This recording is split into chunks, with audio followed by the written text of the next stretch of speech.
O que nós precisamos entender, e que eu acho que se a maioria das pessoas entendessem isso desde o início, seriam muito mais fácil, muito mais fluida as relações, é que quando um quer, ele quer. Quando não quer, tem muitos sinais de resposta. O silêncio, a falta de uma ação, a falta de um comportamento, a falta de uma atitude.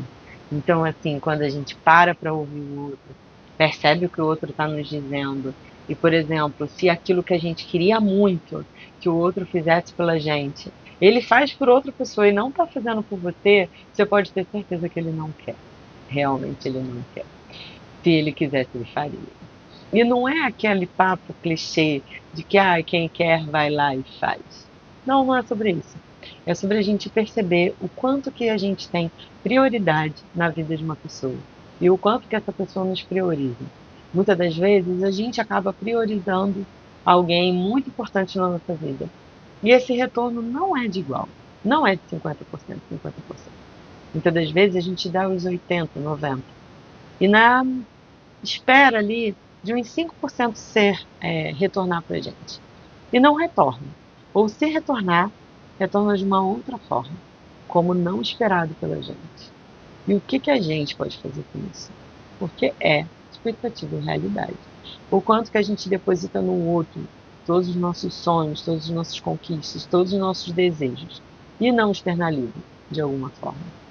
E isso também traz sofrimento.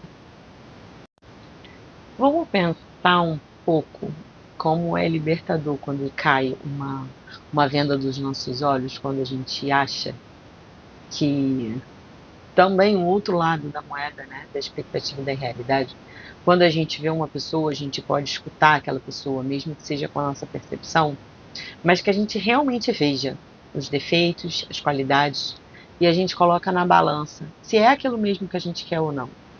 Quando termina-se uma relação, por exemplo, e um deles sai muito magoado, muito ferido, como aconteceu recentemente com uma paciente, é perguntar assim, mas era isso que você realmente desejava? Você terminou por causa de A, B ou C, ou de situação de A, B ou C ter ocorrido. Será que, mesmo que não tivesse acontecido, será que você gostaria que aquele ciclo se repetisse sempre na sua vida? De ter as mesmas brigas, terem as mesmas discussões sobre o mesmo tema, que não é a realidade para uma das partes, e ficar insistindo naquilo que magoa, que machuca, que fere o outro? Será que realmente a gente precisa caber numa relação onde a gente precisa ficar explicando para o outro, se justificando para o outro? Será que isso é significado de uma relação saudável? Hoje se fala muito em relação tóxica, mas não é somente sobre relações tóxicas, e sim sobre aonde me cabe e aonde eu quero estar. Se a gente for usar o autoconhecimento para a gente se conhecer e saber o que a gente deseja, é: será que eu mereço passar por essa situação? Será que eu desejo estar nessa situação por muito tempo? Sempre me justificando, sempre me explicando, sempre tendo que alimentar as inseguranças do outro em relação ao outro, e eu preciso quase que me trancar dentro de casa numa história de ciúmes, de insegurança, para provar para o outro que eu sou uma pessoa digna de confiança? Será que é isso que determina uma relação saudável?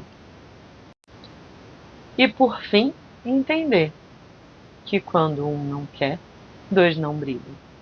Se eu quero estar numa relação e a outra pessoa não, não há nada que eu possa fazer. Somente me humilhar, somente me diminuir, somente me esquecer, somente me anular para poder receber migalhas?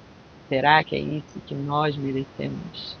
Nós merecemos muito mais. Merecemos a liberdade de olhar para a nossa vida, olhar para os nossos desejos, para os nossos sonhos e correr atrás. Quem sabe, um dia, alguém nos acompanha nessa caminhada.